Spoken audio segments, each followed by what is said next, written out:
Ei, som. Tá, vai esse aqui. Amém. Boa noite. Abram suas Bíblias na carta de Paulo aos Filipenses, no capítulo 1. Quero orar primeiro? Feche seus olhos. Deus Santo, Todo-Poderoso, Senhor sobre as nossas vidas, nós te louvamos por essa noite, por este lugar, Senhor. Invocamos a unção do Teu Espírito sobre este lugar, que se manifeste em nosso meio, Senhor. Deus, a Tua palavra nos dá a garantia de que ela jamais volta vazia, Senhor. Que toda vez que ela é anunciada, ela tem algum efeito,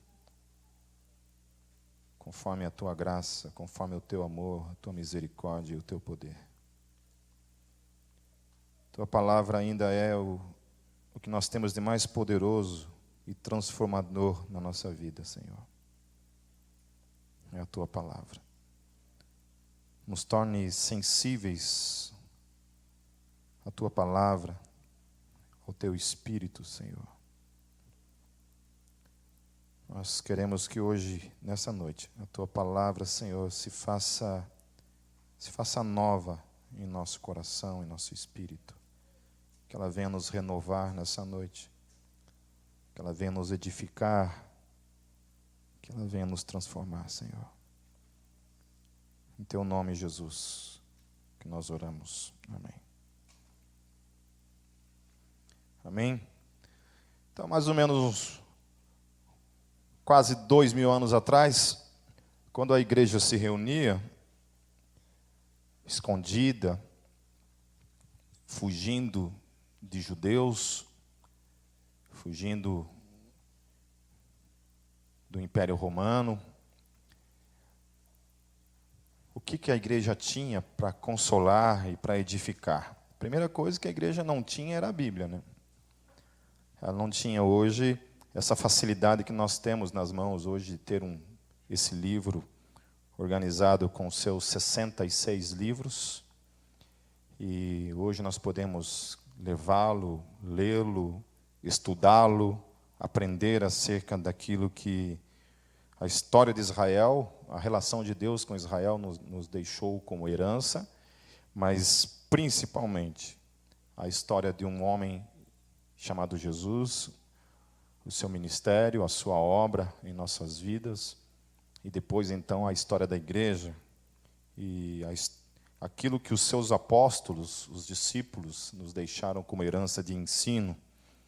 Então, hoje nós temos essa garantia. Na igreja primitiva, o que eles faziam era ler algumas cartas, porque eles não tinham muito acesso aos pergaminhos. Os pergaminhos era uma coisa rara. Os pergaminhos do Antigo Testamento, por exemplo, tinha nas sinagogas, mas você não tinha em casa esses pergaminhos. Alguns rabinos tinham, mas talvez poucos tivessem. Paulo era um deles que tinham em sua casa. Eles sabiam de cor os textos, então podiam citar os textos. Não eram divididos em versículos também, com essa facilidade que nós temos hoje, de dividir, falar assim, olha, abra no capítulo tal, no versículo tal. Não era assim que a coisa funcionava. Não havia uma pressa, não havia uma preguiça, havia uma fome pela palavra de Deus. A Bíblia, principalmente no mundo judaico, o Antigo Testamento era o centro. A Torá e o templo era o centro do coração da religião judaica. Então eles tinham uma certa veneração mesmo pelas Escrituras Sagradas. Estavam dispostos a darem suas vidas pelas Escrituras, a morrerem pelas Escrituras. Chega o Novo Testamento, nós não temos essa mesma reverência nesse quesito como a Torá tinha para o povo judaico. Mas, da mesma forma, os escritos do Novo Testamento começam a tomar forma e tomar uma dimensão que hoje, para a igreja, aliás, não hoje, mas já há mais de 20 séculos, a igreja também toma o Novo Testamento como essa mesma veracidade, com esse mesmo peso que o povo judaico tinha para com o Antigo Testamento. E hoje nós consideramos com maior peso de ensino para as nossas vidas, o Novo Testamento. Por que nós entendemos isso? Porque nós entendemos que o cristianismo é a verdadeira religião. E o cristianismo não começa em Jesus, mas o cristianismo começa lá na criação. O cristianismo começa antes da criação. Começa lá quando havia Pai, Filho e o Espírito Santo, e mais nada. Antes de todas as coisas serem criadas. Todas as coisas foram criadas por meio dele e para ele. Tudo que existe subsiste por meio dele. Então tudo foi criado para a glória dele. Cristo Jesus sempre foi o centro de todas as coisas. Antes mesmo de existir qualquer tipo de criação, aprove ao Pai, foi da vontade do Pai, que ele tivesse a primazia em todas as coisas. Quando Deus cria o universo, sabe Deus quantos milhões de anos atrás, segundo o evolucionismo teísta, para o criacionismo, 15 mil anos atrás, aproximadamente, a Terra foi criada. Você pode achar absurdo isso, mas depois você vai lá e procure os documentários a respeito do criacionismo, que estão lá as evidências científicas para isso. Se existe ou não, vai lá e verifique. Depois você tome as suas conclusões. Mas dentro disso, então, começa lá em Adão. Então você não pode tomar a carta de Paulo, o livro de Gênesis, desculpa, como uma doutrina teológica para a sua vida completa. Começa lá em Gênesis a história da revelação, que vai progredindo até culminar em Cristo, e em especial por meio de um homem chamado Paulo, a quem Jesus revela a doutrina da graça de modo mais evidente. E aí Paulo sintetiza e traz para nós esse ensino, a graça. Se nós tirarmos Paulo do Novo Testamento, muita coisa fica faltando. Aí vem João e fala a respeito das últimas coisas. E os outros apóstolos, principalmente Hebreus, que vai falar do Cristo revelado em meio à religião judaica. Até então. Então, o judaísmo, ele morre ali no ano 70 Anno Domini. E o cristianismo passa a ser a religião verdadeira. Porque começou, se completa em Cristo e caminha até os dias de hoje e está ali. Em todos os debates que eu tive com judeus, um grande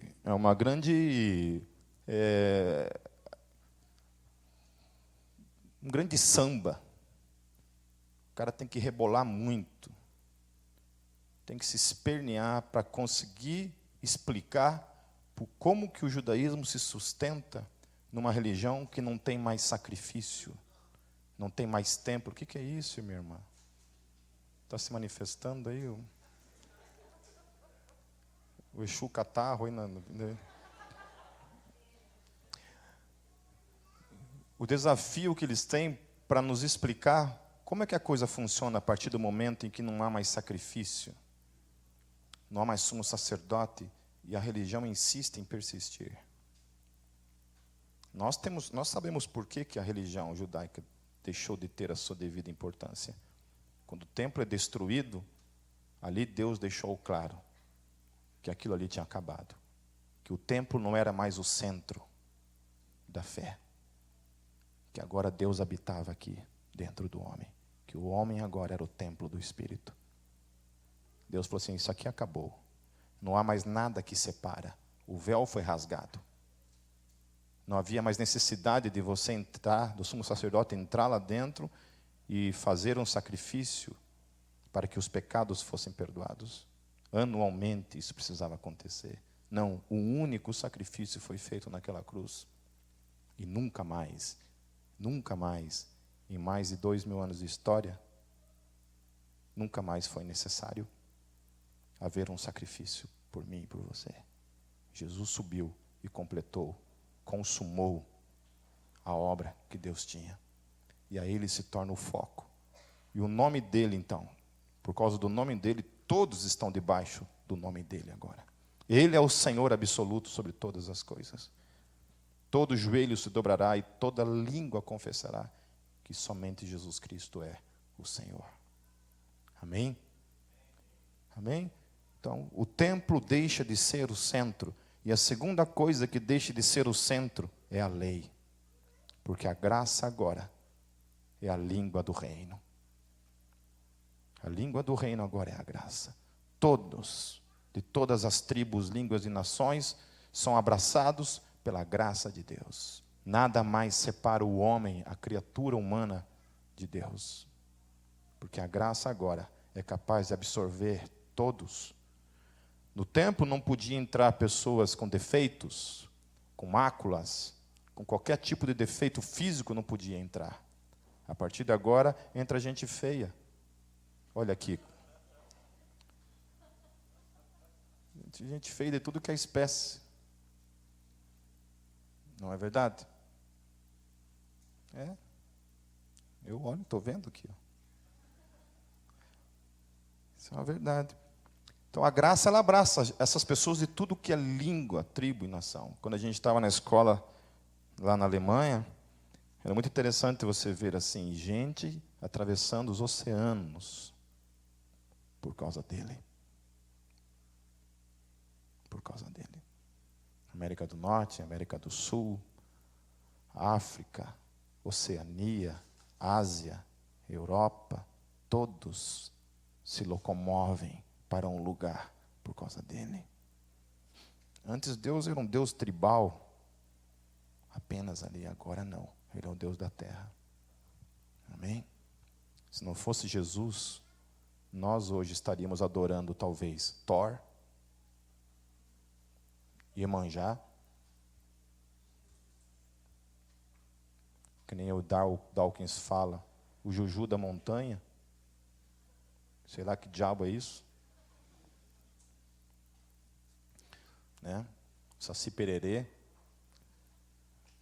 alguns aí duende, por aí vai, né? Teve um amigo uma vez que tomou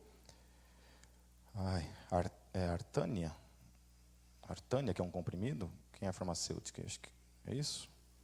Aí ele tomou um, deu nada. Tomou 2, não deu nada. Foi lá com essa porcaria, tomou 6. Ficou 3 dias vendo barata gigante, vendo lagartixa voadora, anão para tudo que é lado. 3 dias ficou. Foi para o mundo do País das Maravilhas, ficou 3 dias. Legal. Mas vamos lá.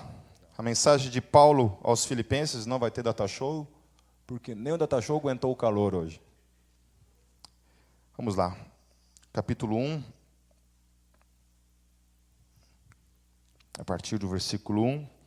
Paulo e Timóteo, servos de Cristo Jesus, a todos os santos em Cristo Jesus que estão em Filipos, juntamente com os bispos e diáconos, a vocês, graça e paz da parte de Deus, nosso Pai, e do Senhor Jesus Cristo.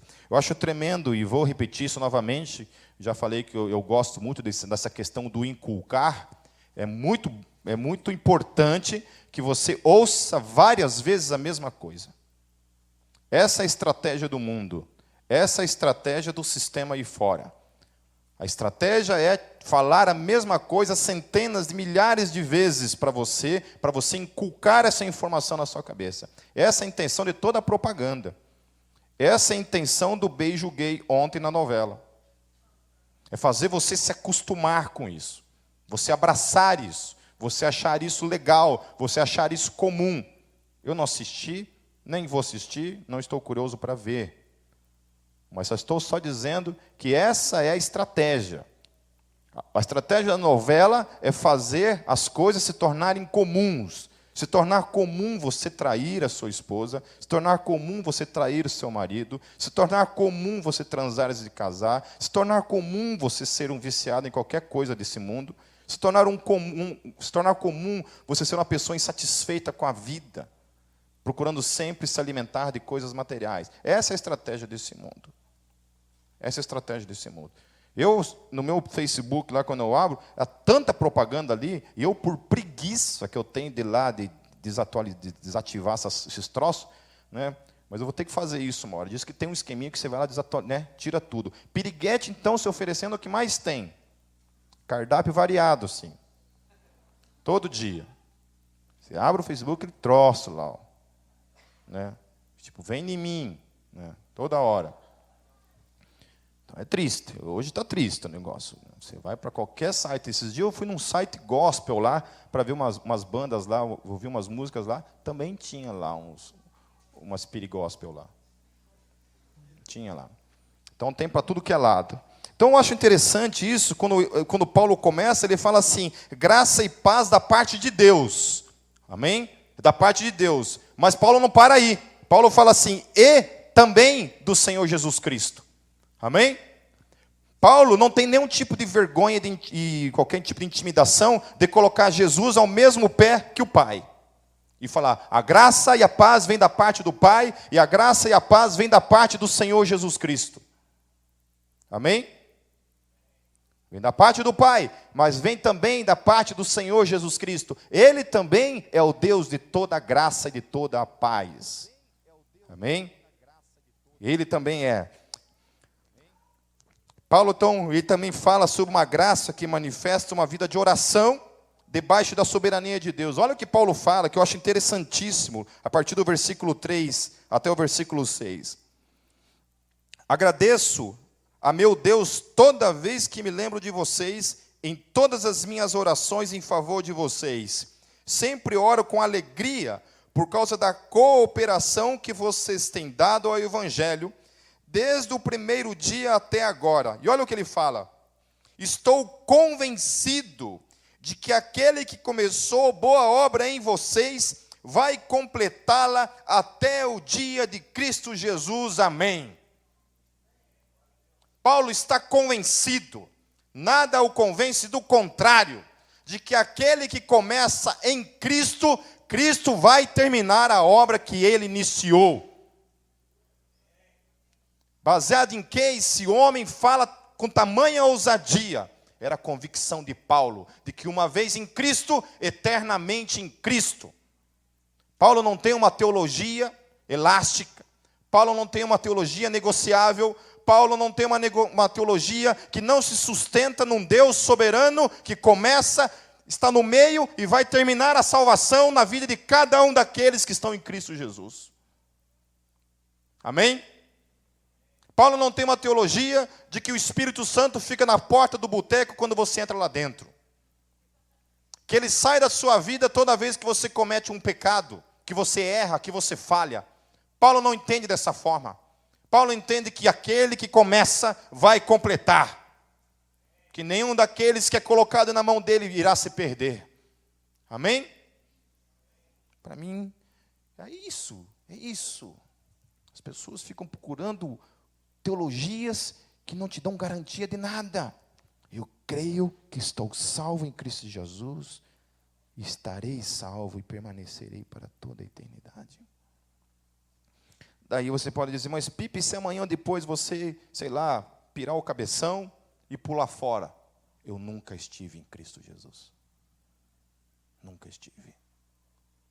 Foi só uma encenação. Foi só uma conversinha. Porque eu posso fingir para todo mundo aqui. Ó. Todo mundo pode achar que eu sou. Você falar essa linguagem gospel aí, até o diabo sabe falar. Qualquer um sabe. Qualquer um sabe. Isso aí é moleza. Para Paulo, está fora de questão. Se o Espírito Santo começou em Cristo Jesus a obra, ele vai terminar. Paulo está convencido disso. Paulo não negocia isso. Paulo não coloca uma outra opção além disso. Ele é claro, ele é absoluto. Como é que eu posso dizer para qualquer um de vocês, olha, eu estou convencido de que se Deus começou uma obra na vida de vocês, ele vai completar. Se ele vai completar, significa que nada irá impedir isso. Amém? Se eu estou convencido de que eu vou terminar uma parede que eu comecei, eu estou convencido que eu irei terminar essa parede. Isso implica que nada vai me impedir de terminar essa parede. Nada vai me impedir. Amém? tatue isso. Converse com os tatuadores e tatue no peito isso. Ele vai completar a obra que ele começou aqui. Amém? A minha, ele começou antes de eu nascer. Não foi com 18 anos quando ele entrou em definitivo na minha vida, mas foi antes de eu nascer. Quando ele soberanamente naquele dia não deixou eu morrer naquele parto. Assim, você vai viver. Vamos. Muitos amigos morreram na minha vida, foram morrendo no caminho. E eu estou aqui. Deus me sustentou até os 18 aninhos, pum. Aos 18 aninhos ele se revela no meu coração, pum. Vou fazer 42 aninhos agora. 42 anos. Debaixo desse chamado, dessa graça. Amém? No versículo 7, ele fala assim: é justo que eu assim me sinta a respeito de todos vocês, uma vez que os tenho em meu coração, pois quer nas correntes que me prendem, quer defendendo e confirmando o Evangelho, todos vocês participam comigo da graça de Deus. Tudo é graça para Paulo. Para Paulo tudo é graça. Tudo é o Evangelho. Tudo é o chamado. Tudo é a soberania. Tudo é o amor de Deus. Ele vai lá, o barco afunda, ele fica lá no mar, exposto a tubarões, a tempestades, ao sol, à sede, à fome. Para ele aquilo é graça. A Bíblia fala, ele mesmo fala que 2 vezes ele sofreu naufrágio. 2 vezes. Se eu naufragar uma única vez, nunca mais na minha vida eu entro num barco. 2 vezes. Na segunda vez ele está preso, sendo levado prisioneiro. Naufraga de novo. O barco se arrebenta, eles chegam vivos na praia. Vai fazer lá uma fogueirinha para se aquecer, uma víbora vem e pica ele. Pô, Deus está de sacanagem. Paulo olha para aquela cobrinha, dá uma sacudidinha no fogo, a víbora morre. É graça. Eles ficam naquela ilha, a ilha toda traz os doentes, para que ele ore e seja curado, e sejam curados. E Paulo fica ali orando pelas pessoas, as pessoas são curadas. Para ele é graça. Afundou? Estou na desgraça? Estou. Então vou usar essa desgraça para torná-la em graça. Paulo faz isso. A minha cunhada, ela caiu do quarto andar. Caiu em pé. Quebrou tudo que é osso possível das pernas. Em especial da perna direita. Então, beleza, conseguiu fazer recuperação. Achavam que nunca mais ia andar. Começou a andar de cadeira de rodas, foi esforçando, tal. Voltou a andar. Por um milagre. A família toda se converteu. Depois de, não sei de quantos anos isso aconteceu, faz mais de 5 anos, foi simplesmente tirar uma platina, sei lá o que tinha aqui no osso, foi tirar uma coisa de 3 dias, era para estar pronta, livre. Tirou, foi para casa, em 3 dias, teve que voltar correndo no outro dia, porque tinha pegado uma infecção bacteriana aqui. Pegou uma bacteriana, uma bactéria que de cada 10, 7 morre. E o médico, foi tão feia a bactéria que o médico falou assim, olha, ela tem 1% de chance de vida. Pegou. E aí foram usando antibiótico, chegou no antibiótico número 10, o último nível de antibiótico. O médico falou assim, olha, esse é o último antibiótico que a gente vai testar. Se esse aqui não der certo, a gente vai ter que amputar a tua perna. Beleza, está lá. Moral da história é que ela está no hospital já faz uns 9 meses. Que ela está lá lutando contra essa bactéria. E está bem melhor, está melhorando. Mas eu estive lá em Foz do Iguaçu, agora em janeiro, conversando com ela. E ela, assim, numa alegria. E eu falando com meu irmão, assim, eu todo preocupado com ela, né? Eu fui lá para levar algum tipo de, sei lá, de consolo, orar por ela. E ele falou assim, meu irmão, ela não abriu a boca um segundo para reclamar. Em tudo ela tem sido grata. Ela estava conversando comigo que ela evangelizou já o hospital inteiro. Todas as enfermeiras e os médicos vêm se aconselhar com ela. Os médicos chegam lá assim, olha, eu estou mal, estou ruim, senta aí. E ela conversa com os médicos e ora pelos médicos. Tudo é graça. É alguém que aprendeu a fazer da vida graça. Sabe, use a tua dor e transforme a tua dor em fruto da graça. Use isso. Para Paulo tudo é graça. Ele está preso, está na cadeia. Para ele isso é graça. É graça. Ele não enxerga isso como desgraça, ele enxerga como graça. Hoje, olhando para todo meu histórico de síndrome de pânico, eu tenho que enxergar isso como graça. Algum propósito Deus tinha em tudo isso. Deus precisou me parar para que eu não morresse. Às vezes Deus precisa nos parar para que a gente não morra. Amém? Continuando no versículo 8, Paulo continua dizendo, Deus é minha testemunha de como tenho saudade de todos vocês, com a profunda afeição de Cristo Jesus. Esta é a minha oração, que o amor de vocês aumente cada vez mais, em conhecimento e em toda percepção, para discernirem o que é melhor, a fim de serem puros e irrepreensíveis até o dia de Cristo, cheios do fruto da justiça, fruto que vem por meio de Jesus Cristo, para a glória e louvor de Deus. Então, para Paulo, primeiras coisas que tem que acontecer é conhecimento e percepção. Primeira coisa, eu tenho que ter conhecimento e tenho que ter percepção das coisas às quais eu planejo para a minha vida, às quais eu caminho. Por isso que eu tenho medo de ir para a internet, fazer um videozinho em nome de um pastor moderninho, legal, e falar que fumar maconha não é pecado. Eu tenho medo desses caras que chegam e falam essas coisas sem medir nenhuma consequência do que ele está falando como um líder cristão.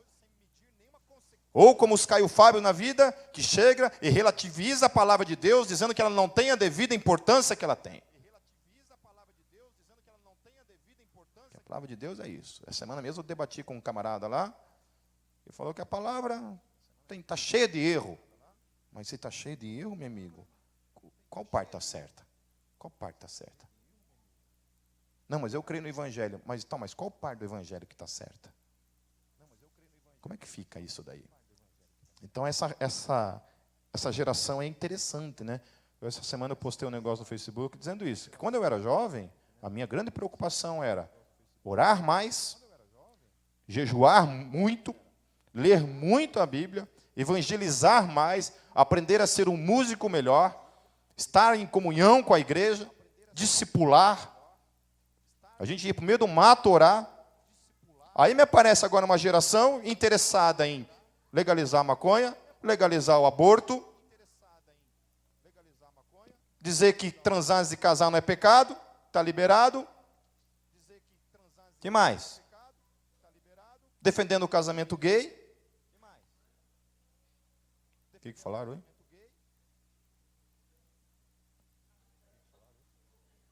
Ouvi funk.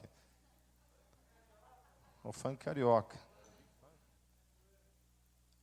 Os caras estão preocupados com isso.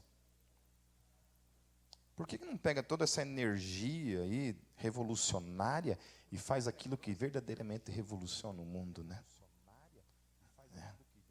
Revoluciona o mundo de verdade, que é o quê?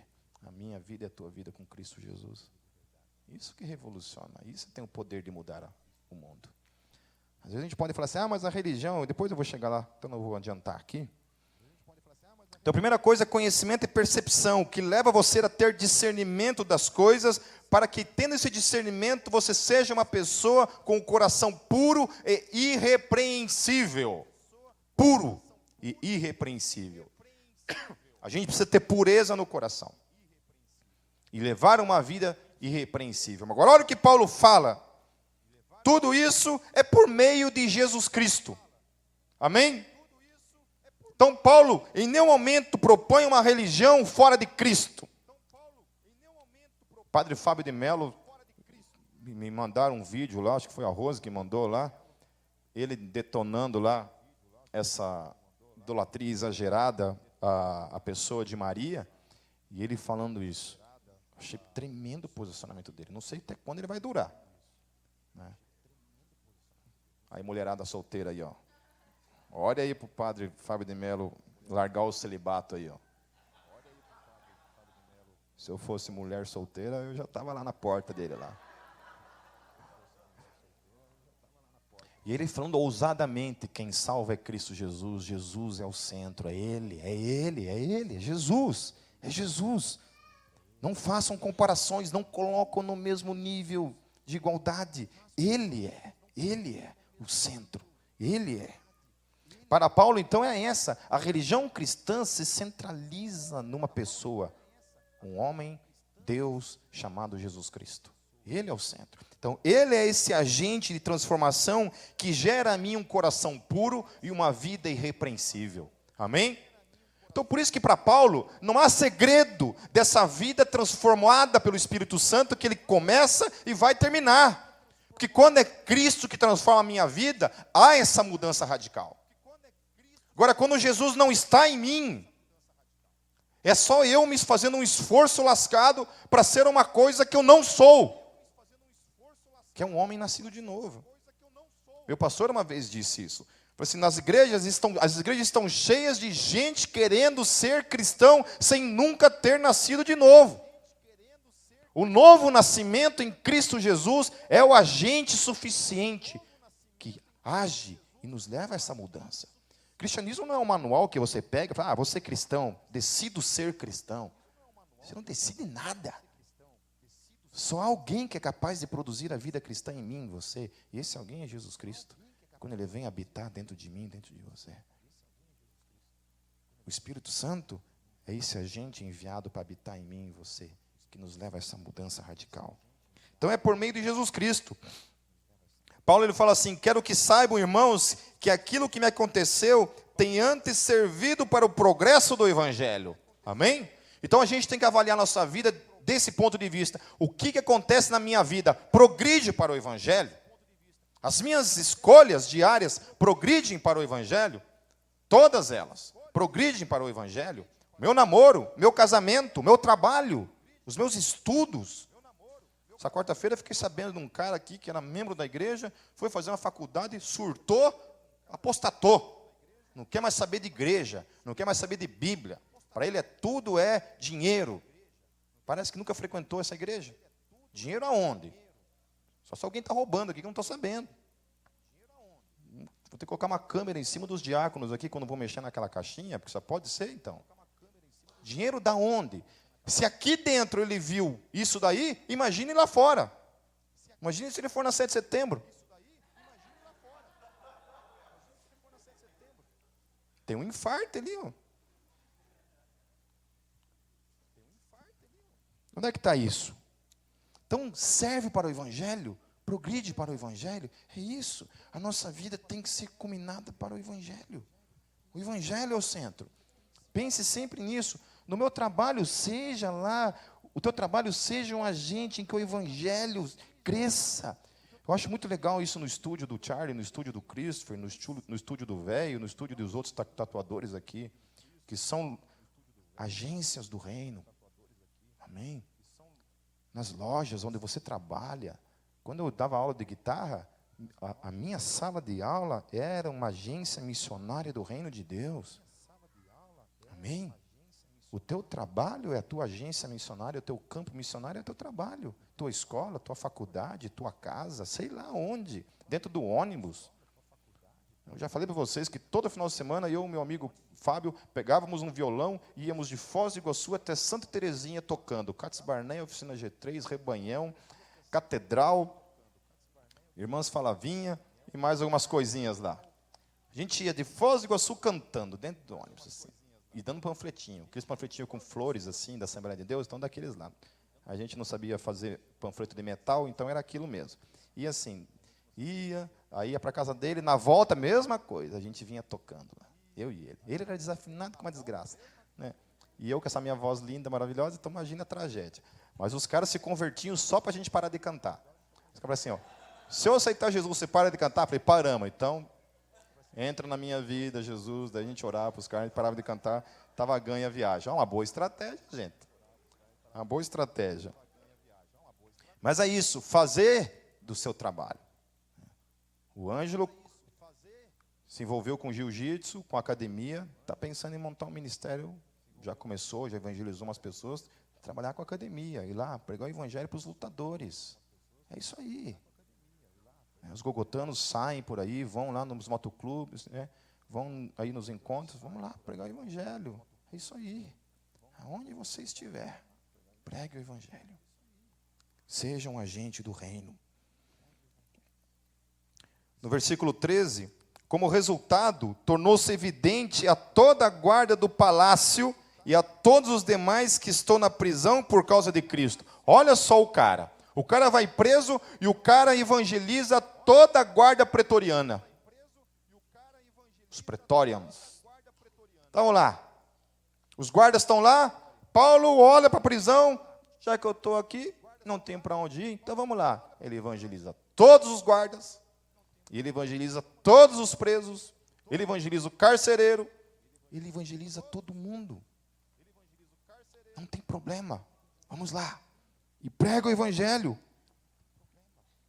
Paulo tem um discernimento de que o que ocorre em sua vida por meio deste conhecimento e percepção por meio de Cristo é aquilo que coopera para o evangelho. Como ele tem esse discernimento que vem por meio do Cristo, ele tem esse discernimento, então ele está ali. Aonde ele está, ele discerne. Espera aí, o que está acontecendo aqui? Deixa eu discernir esse momento aqui. Beleza, vamos lá, vamos fazê-lo para a glória de Deus. Vamos vivenciá-lo para a glória de Deus. No versículo 14, e a maioria dos irmãos, motivados no Senhor pela minha prisão, estão anunciando a palavra com maior determinação e destemor.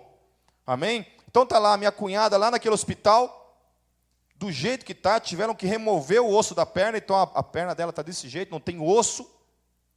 Estão esperando matar a bactéria para depois fazer um implante, tentar fazer com que não perca a perna, com que volte a andar de alguma forma. Está lá, consolando gente, levando forças para as pessoas, por meio do evangelho.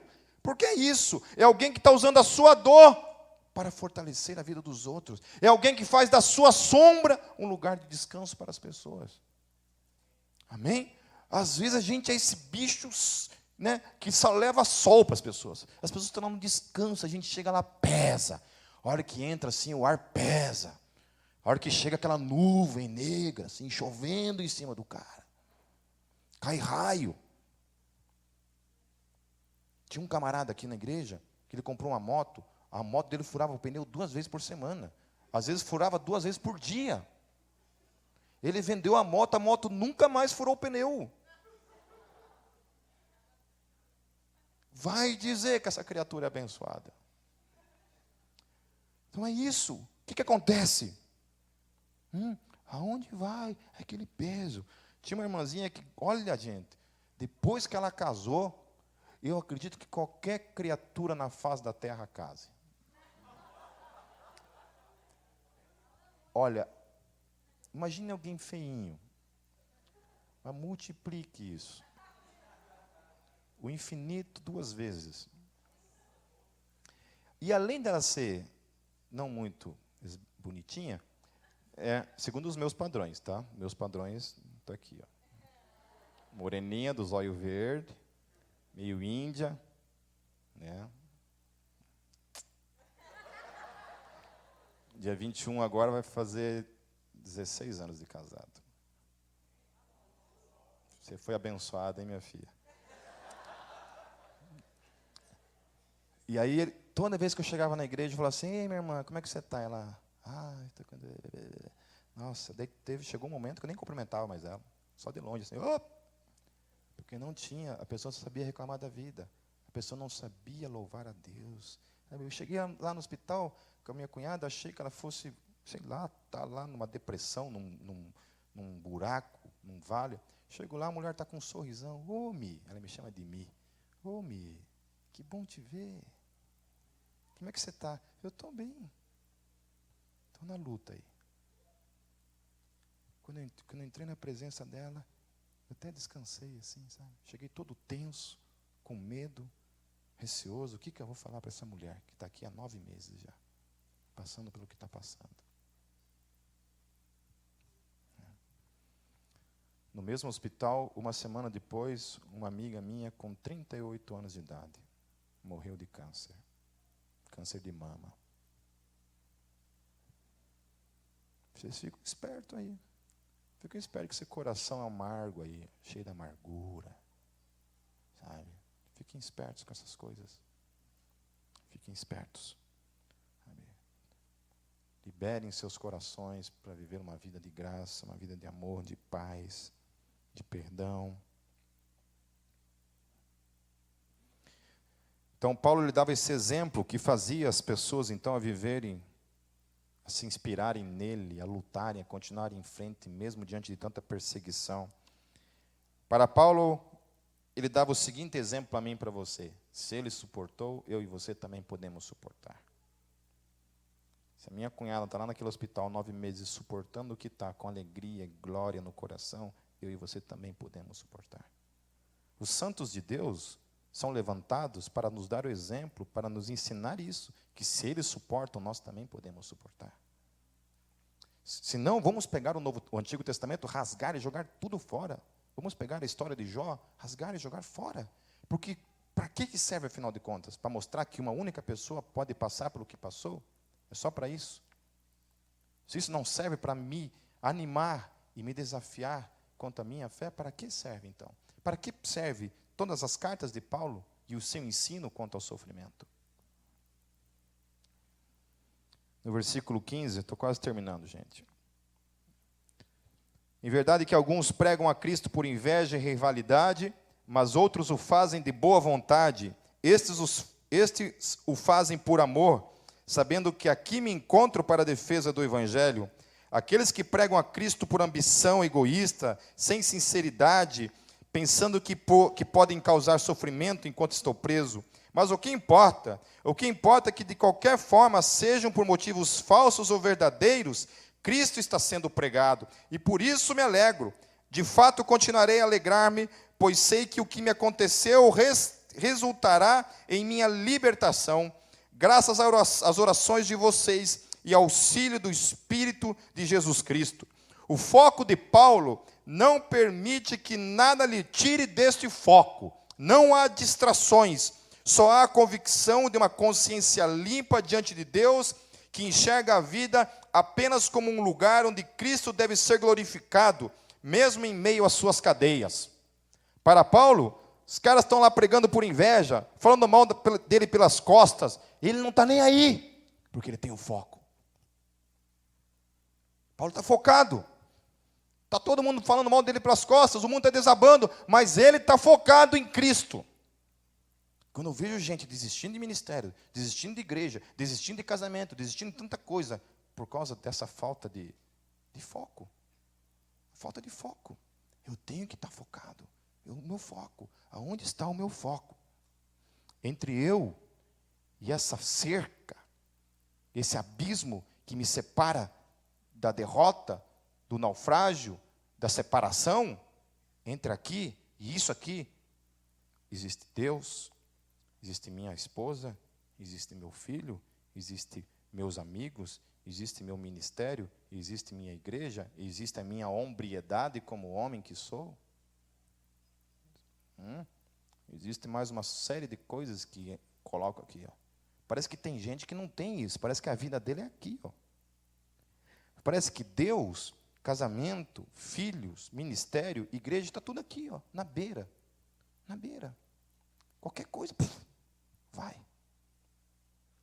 Qualquer coisa vai. Por isso é importante a gente manter as prioridades da nossa vida no seu devido lugar, sem anular uma a outra. Amém? A gente precisa ter a nossa vida com Deus, a gente precisa ter nosso ministério, a gente precisa trabalhar, a gente precisa ter o nosso tempo.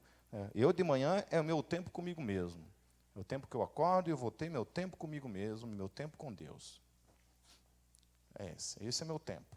Preciso desse tempo com Deus. Você precisa arrumar tempo com Deus. Não sei que jeito, que forma, mas precisa arrumar tempo com Deus. Não importa se teu marido busca, se tua esposa busca, se teu filho busca, se alguém busca. Não importa. Você é indesculpável diante de Deus. Eu e você precisamos arrumar tempo para Deus. Amém? A gente arruma tempo para tudo. Precisa arrumar tempo para estar na presença de Deus. Aguardo ansiosamente e espero que em nada serei envergonhado, pelo contrário, com toda a determinação de sempre, também agora Cristo será engrandecido em meu corpo, quer pela vida, quer pela morte, porque para mim o viver é Cristo e o morrer é lucro. Mesmo o risco de morte não cala aquele homem. Ele está lá, pronto para ser executado, não está nem aí. Eu estou pronto. Venha. Para mim é lucro. Morrer é lucro. Morrer é lucro. Francis Schaeffer estava morrendo de câncer lá nos Estados Unidos, teve que ser transferido para lá. A esposa dele fala que durante toda a vida dele, ele não teve tantos frutos como teve enquanto esteve naquele hospital, naqueles meses em que ele esteve lá. Evangelizou o hospital inteiro, levou todos os médicos a Cristo. Vinham médicos de outros hospitais para ouvir Francis Schaeffer falar. O grande filósofo cristão Francis Schaeffer. Estava lá, morrendo de câncer. Lá. Já que eu vou morrer, mas vou glorificar Deus na minha morte. E começou a pregar o evangelho para todo mundo. E a esposa dele falou que ele gerou mais fruto na vida dele, durante aquele período, do que em todo o resto da vida dele.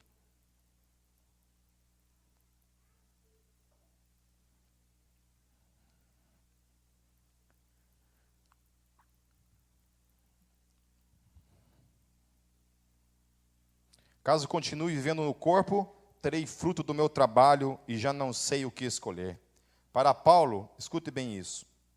Existe por aí uma crença de que quando, dentro mesmo do cristianismo, muita gente acredita que quando você morre, você fica dormindo. Entendeu? Teu espírito, a tua alma fica dormindo. Então, você está lá no cemitério municipal, está lá o teu caixão lacradinho e você está lá dentro mimindo. Tá bom? De ladinho, sei lá. Está lá. Né? Então, no dia que eu morrer, vocês colocam um travesseiro bem fofinho para mim, porque minha cabeça é um pouquinho pesada, então eu preciso de uma coisa macia. É verdade. Vamos lembrar. Aí é o seguinte, tem essa teologia por aí, de que quando você morre, você fica dormindo. Então, deixa eu falar a respeito disso aqui. Ó.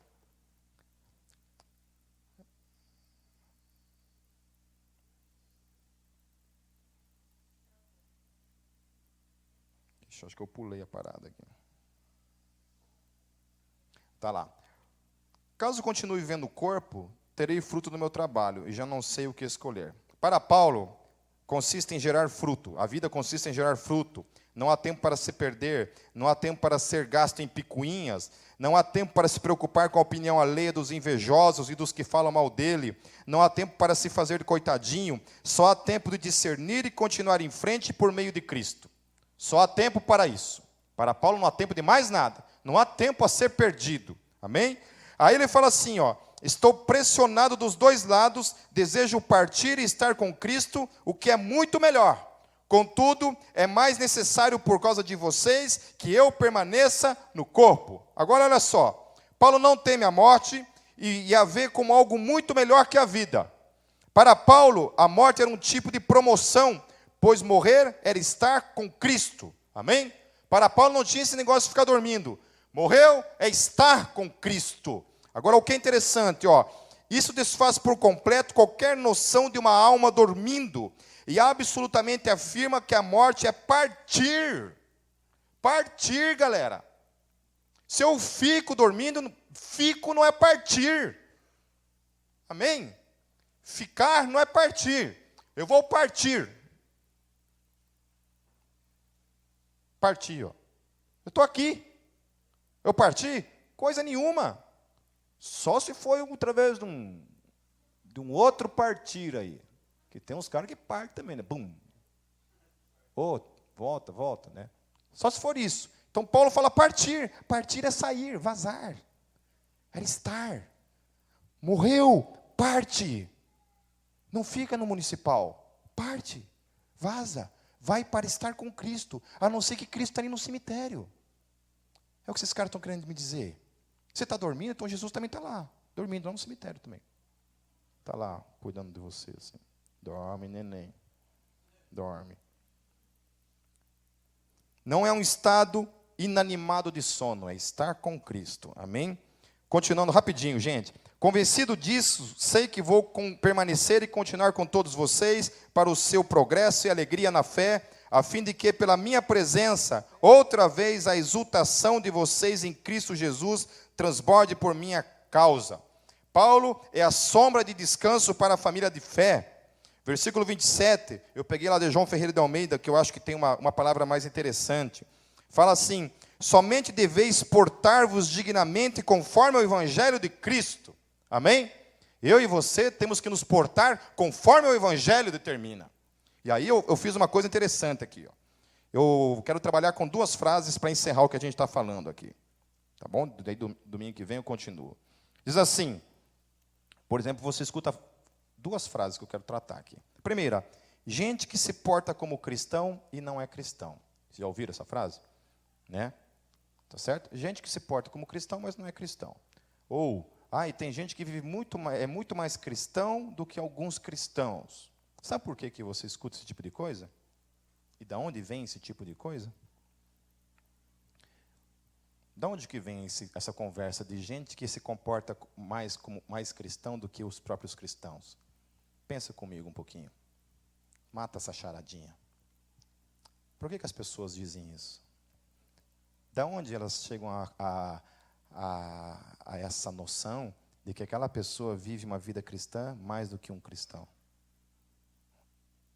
Como é que ela sabe disso? Porque ela sabe o que é ser cristão. Porque o valor e a ética que ela está dizendo que aquela pessoa é mais cristã, ela sabe disso porque foi o cristianismo que ensinou isso. Foi do cristianismo que ele aprendeu isso. É por isso que você ouve por aí, tem gente que vive mais o cristianismo do que os próprios cristãos. É exatamente isso. Porque ela aprendeu que aquele estilo de vida é cristão. É assim que um cristão vive. É assim que um cristão se comporta. Da onde que aprendeu isso? Do cristianismo. Isso é cristianismo. Foi o cristianismo que ensinou que essa é a atitude correta a ser tomada. Foi o cristianismo que ensinou que os homens são todos iguais. Que as mulheres estão no mesmo pé de igualdade que os homens, com direito à salvação. Foi o cristianismo. É a herança da fé cristã que leva a isso. Amém? Entenderam? E a outra coisa é, religião não define caráter. Mentira! Hoje mesmo eu estava lendo lá um negócio no Facebook, lá de um cara que escreveu isso. Religião não define caráter. Claro que define. É o cristianismo que define o caráter cristão. É baseado nele que alguém pode dizer, essa é uma atitude de cristão, e você não está vivendo segundo o cristianismo. Quem que definiu? O cristianismo que definiu. Que aquela atitude não é cristã. Aí eles querem dizer que a atitude de um cristão é matar bruxas, é as cruzadas. Aquilo lá não é atitude de cristão. De que Hitler era cristão. Se Hitler foi cristão, pelo amor de Deus, porque o cara ia na igreja, porque o cara dizia que acreditava em Deus, o problema é dele. A Bíblia fala assim, crê tu que Deus existe, faz os bem, até os demônios creem. Crer em Deus até demônio crê. Vai em qualquer centro de macumba e pergunta, você acredita em Deus? Acredito. Pergunta para qualquer satanista que realmente fala com o Satanás para ver. Vai lá, entrevista o Toninho do Diabo para ver.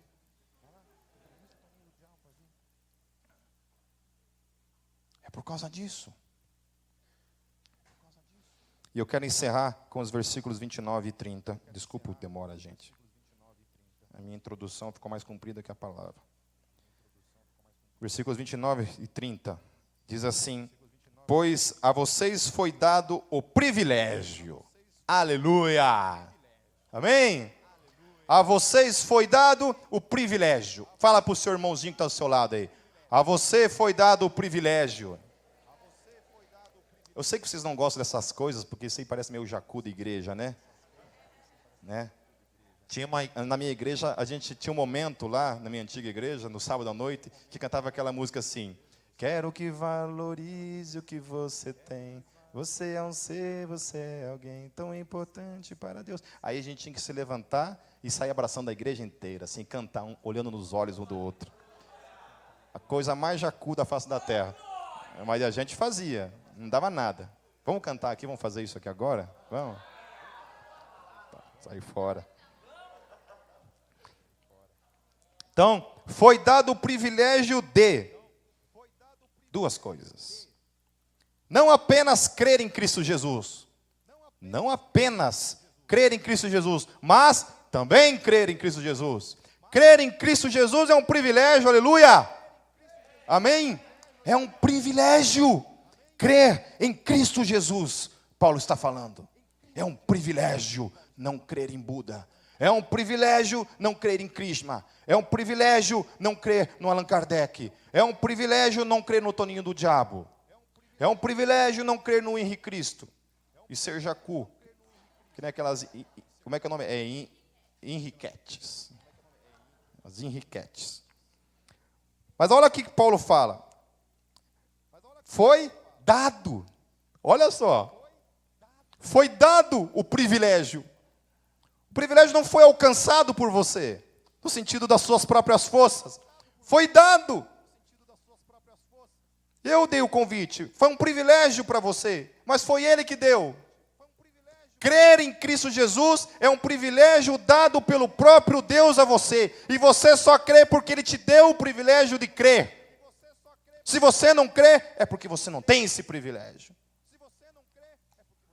Eu amo esse Deus. Porque toda a minha salvação depende dEle. Ele me deu esse privilégio. Ele falou assim: Pipe, você não vale o que você come. Não vale o prato que você come. Mas eu vou te dar o privilégio de crer em mim. Me deu o privilégio. Deu. É dado. Não foi comprado de nenhuma forma. Foi dado. E aí ele continua dizendo assim: não apenas de crer, mas também de sofrer por Ele. Aleluia. Veja que não é enriquecer por Ele. É sofrer por Ele. É sofrer por Ele. Amém? Privilégio. Dado. É presente, é privilégio. Amém?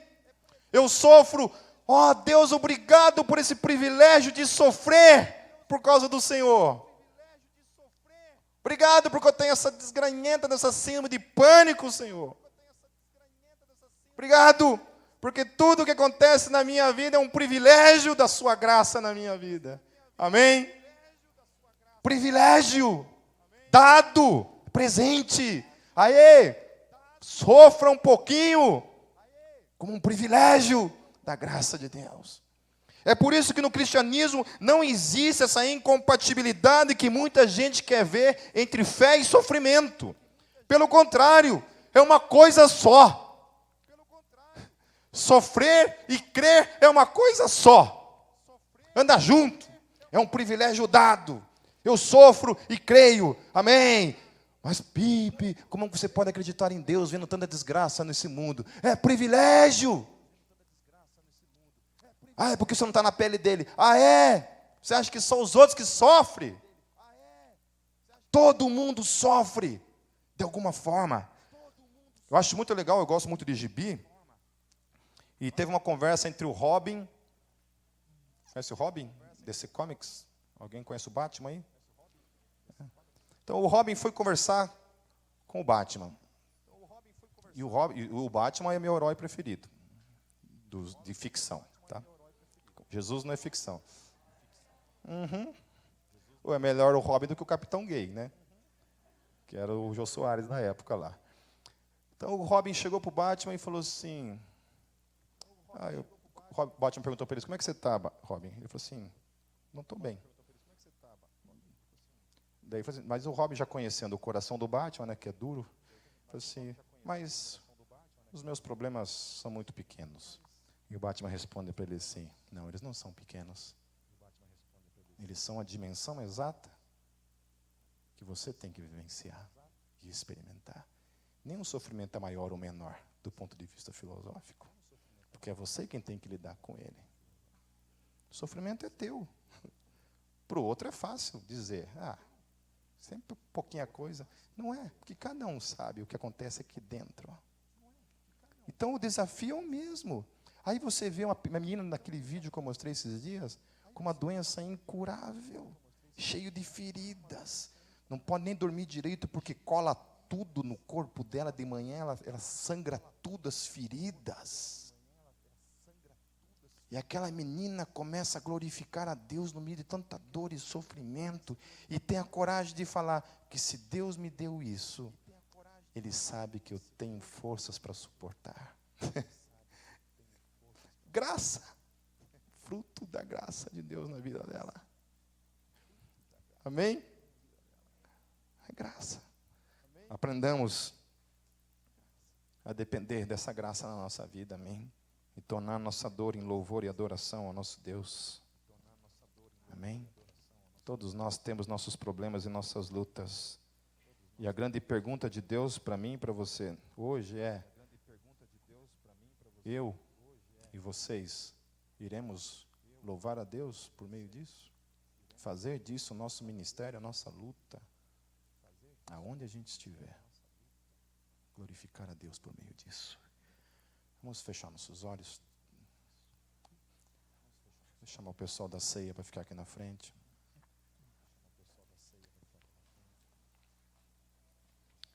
Senhor Jesus, eu quero te louvar por essa palavra nessa noite mais uma vez.